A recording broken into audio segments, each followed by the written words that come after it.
Welcome, Luc, to Digital Shift. I'm June von Bonin, the host, and Alan is the co-host. Can we start with the basics? Please start by introducing yourself. Okay, so hi everyone, I'm Luc Haldimann. I'm one of the co-founders of Unblu, a company with a product for banks and insurance company that lets them interact, have a collaboration and also dialogue with their customers. And also I have initiated in 2007 the label Swiss-made software. Thank you. We're very happy to have you here because we're very interested in your opinion in how entrepreneurs should act and lead in uncertain times. Humans don't really like uncertainty. So we set up a lot of systems that make everything very certain. And now, because there is such a special situation, we see that a lot of those things no longer work. So how do you see this? Okay, two things actually. I have some on my whiteboard in the back. One thing is really about the comfort zone that people are typically trying to remain in, and obviously the magic that is happening outside of that comfort zone. That's something that I strongly believe in. It's important that we don't get into a situation where we want to stay where we're used to, but that we are really looking at where do we want to go, where do we want to move to. And I think in these times of situation with COVID, where suddenly we are in a lockdown, we have to accommodate with different means, it's very important that people learn how to work together remotely, for example, how they can do their job in a new way. And I think it's especially important as technology is moving on very strongly and very quickly, and everything will be changing even faster in the future. So there are different means, obviously, on how to achieve this and how to be able to accommodate with change and to make themselves aware that the only constant that we have is change in this world. In other words, it didn't affect you so much because you were already in that mindset. I am actually, I'm trying to get people into that mindset. Now, if we're talking about my mindset about change, how do I make sure that I can work with the changing world? I think probably for me, it's very easy because I'm trying to shape the future whatever I do. So the product that we have been developing, or also the label Swiss-made software, is something that was intended to bring change into this world in obviously always a positive manner. Change is unexpected, but it keeps us from standing still and really being able to do things in a different manner. You're trying to put your coworkers in a mindset of being uncomfortable or trying to go, not to stay in the comfort zone. Do you have like specific techniques or way you try to do that? Oh, it's actually pretty much happening by the projects that we have and the challenges that we try to face. So we're, it's not something that where I'm artificially taking them out of the situation and putting them in an uncomfortable situation, but it's really about being open and thinking about where should we be, what should we do that would advance us, and try to be there and also be sure that they are not scared to fail, because only if you are ready to fail, you can also achieve success. So those are some topics. So making sure that you want to fail fast, fail quick, make sure that you can then after the failure stand up again and continue on the path. So that's things that I motivate people to do. So that means that actually have what I would term as a good culture of failure, so that you don't point your finger at someone who has failed, but say, this person has made an experiment, what did we learn from it? The magic happens then because someone failed and was not in the comfort zone. Right, exactly. So I think very important is that you don't have a blame culture in the company, that people are not defining themselves only by constant success, but that we know that we can fail and achieve higher goals together if we do fail, if we take steps and do fail. Obviously, you have to make sure that whatever you do is leading to a higher goal, and those failures that you have on the way can also be digested. I'm not saying to run headless and just go for failure, but that you're ready to do things where you know you will fail eventually to a certain extent, and then you can recover from it and go over it and have learned your lessons. And that's the important part. I think the most important part is, after failing, to learn from what was wrong and what needs to be corrected, and then put your energy into that and don't even look back too strongly. So I try to never blame anyone or to have hard critics on anyone who has done something wrong. Obviously, if I see that the person is really looking to learn out of it, improve, and move on and do things better next time. But for that, don't you think you need something like a special environment, like the inverse of what Alan has described in the beginning? Normally, or most of the people would try to set up situations and conditions where they can feel safe and secure and stay in the comfort zone. It actually means that you have to somehow set up an environment that entices people to experiment.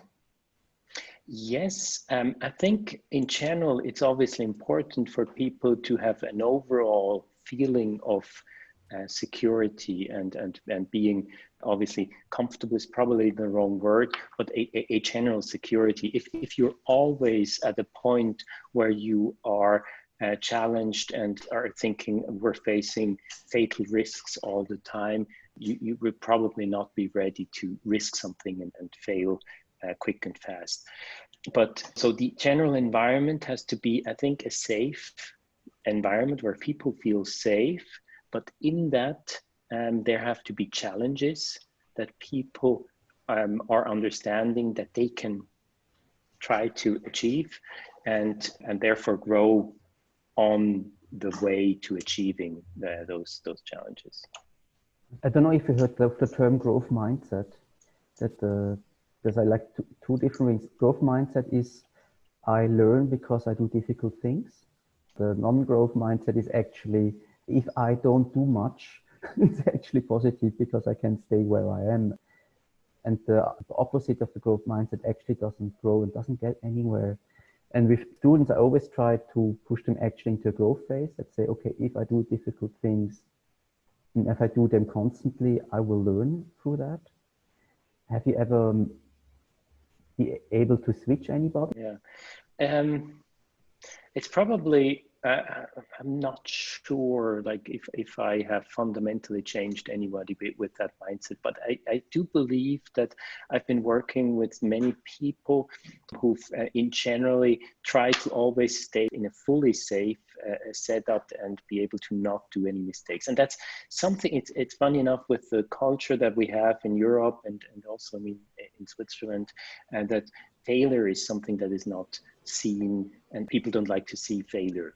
It's something where you say you always want to be on the winner side. Now, what I'm trying to do in working together with people is, if I feel that they are stuck somewhere, that I try to give small challenges, try to make them get appetite on doing small steps, taking small risks, being successful with those, and that they learn how this is rewarding. With human, it's really, you have to show what you're aiming at. And in my company, for example, I think the great rewarding thing is we're building a product that is running for over 150 banks and insurance companies in one product version. So it's different release versions, but in a linear way. But all of our customers go through those release versions. So we don't have a framework that you have to build the last percentage at the customer, and every customer has a different build. It's one product. And it's a great thing if you build on that product as an engineer, for example, or if you bring that to market and you see how it's being used by customers, and it's one product that is scalable and that we're rolling out internationally.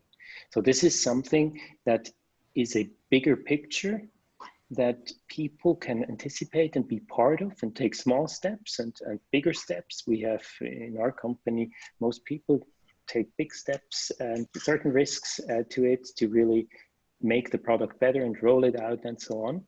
And that's something that is quite rewarding. And I think on that way, it's pretty simple. I don't have to do any tricks to convince people to get there, but they see what we can achieve and they want to be part of that. Usually success is built on failures. Is there a way of celebrating that? Celebrating the failures? That's a great question. And I'm actually not celebrating failures, but I should. I think I should adopt that with our company. Yeah, if you want to go ahead with software development, you can maybe define where you want to go, but you don't actually know how you're really going to get there. So if you do innovative things, it's actually just have to get comfortable with not knowing. Right. Yeah. I think you have to work with people who have the mindset of really that research part, that they know that it's not predictable what you're doing. You have to have a working environment where you also have an organization in marketing and sales that where you can say, well, the planned date is this. But since everything is research and development and not just pure development, it can take longer to really do it right. And therefore, yeah, I think that's really a mindset of people that either you bring with you or you can adapt inside a company that has that environment to work in that way. And then it's also like it's an art, how far off you can set your goal into the unknown, basically. Right. Yeah, and I think you're always good if you say it always takes twice as long as you expect. I think with that mindset, you can reach the target either in time or even over deliver. Obviously, that assumption of the original has to be pretty accurate already. So it's always tricky. Don't calculate that into your assumption. So, but do the real estimate, what you really believe that it would take, and then double it, and then you typically are pretty safe. That's my rule of thumb. So what do you think people can learn now in this situation? Now they've been in Corona, there's a lot of things that didn't work. What do you think the biggest lessons could be? What should other people try to adapt? Well, there are a couple of things that I have learned in this situation. It's amazing how people are mainly looking at the legislation or what the rules from the authorities are, and a lot of people are not anticipating what should be done and what they believe they should maybe do without having the obligation. Like, for example, if you look at public transportation, we had to wear masks from Monday and in a certain week. And until Sunday evening, if you looked into trains and any public transport, like 90% didn't have a mask on. But a week before it has been announced, they are obliged to do it a week later. And interestingly enough, so what I have learned is to a high extent, not that people would really adapt because they think it makes sense, but because they have to. That's one learning that I really have taken from this. Now, other learnings I believe that we have made during this time is that people try to make the situation better as a whole. So people are helping each other and are trying to get over a situation together and out of that situation together. And so we had pretty much a test on how we function. And I think probably the whole world has learned from this situation how to maybe slightly improve if this happens again, and maybe for a next wave that could come on how we have to behave. Our concluding question that we ask all our interviewees, what would you advise us and our audience? What would be something advice?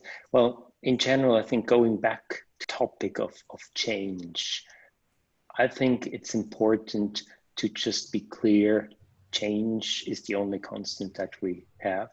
So Heracles said this more than 2,000 years ago. So change is the only constant, and we should learn to embrace change. Thank you very much.